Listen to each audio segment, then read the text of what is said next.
ఇవాళ మనము Himalayan pink salt వాడొచ్చా లేదా దాని గురించి మాట్లాడుకుందాం.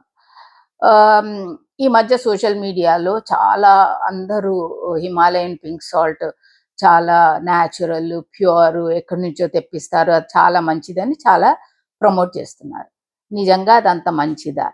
అన్నీ న్యాచురల్, ప్యూర్ వేరే వాటికంటే బెస్ట్ అని ఏమీ రూల్ లేదండి.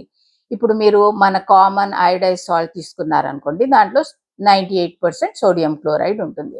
అదే హిమాలయన్ పింక్ సాల్ట్‌లో 94-95% ఉంటుంది. మిగతా 4-5% వేరే మినరల్స్ ఉంటాయి. Trace minerals, potassium, calcium, magnesium లాంటివి ఉంటాయి. కానీ చాలా చాలా చాలా తక్కువ అమౌంట్‌లో ఉంటాయి. పెద్ద దాంతో ఏం లాభం లేదండి.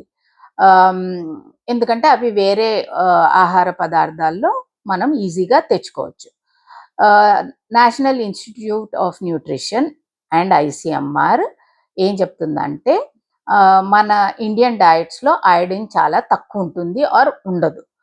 సో, మనకి వాళ్ళు గవర్నమెంట్‌కి రికమెండ్ చేశారు. అయోడిన్‌ని సాల్ట్‌లో యాడ్ చేస్తే అందరికీ దొరుకుతుందని. నౌ ఆహ్, అయోడిన్ దేనికి అవసరం మనకి? మన బ్రెయిన్ డెవలప్‌మెంట్‌కి అవసరము, మన న్యూరలాజికల్ సిస్టమ్‌కి అవసరం.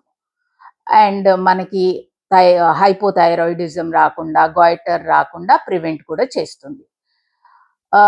అన్‌లెస్ మనకి మన డయట్‌లో హ్మ్. అయోడిన్ వస్తా ఉంది అంటే తప్పితే హిమాలయన్ పింక్ సాల్ట్ తీసుకోవద్దు. అకార్డింగ్ టు ఎన్ఐఎన్ మన డయట్స్‌లో పెద్ద అయోడిన్ ఉండదు. మరి అట్లాంటప్పుడు హిమాలయన్ పింక్ సాల్ట్ తీసుకుంటే మన ఆహారంలో మనకు అయోడిన్ దొరకదు. అది మంచిది కాదు. నేను చాలా చూస్తా ఉంటాను. నా క్లయింట్స్ హిమాలయన్ పింక్ సాల్ట్ అందరూ మంచిది, న్యాచురల్ అని తీసుకొని హైపోథైరాయిడిజం తెచ్చుకున్న వాళ్ళని నేను చూశాను. సో, ఆహ్, హిమాలయన్ పింక్ సాల్ట్ గురించి, దీని గురించి, దాని గురించి ఆలోచించే బదులు, మనం దేని గురించి ఆలోచించాలంటే ఎంత సాల్ట్ తీసుకుంటున్నాము. మనము 4-5 గ్రామ్స్ అంటే చిన్న టీ స్పూన్ అంత సాల్ట్ తీసుకోవాలి. అది మోర్ ఇంపార్టెంట్. అండ్ ఈ సాల్ట్‌లో అయోడైజ్డ్ సాల్ట్ బెస్ట్.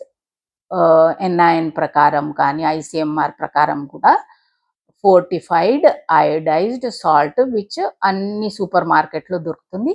అది వాడడం బెస్ట్. అండ్ కొంచెం అంటే 4-5 గ్రామ్స్ పర్ డే తీసుకోవడం ఒక మనిషికి మంచిది. Thank you.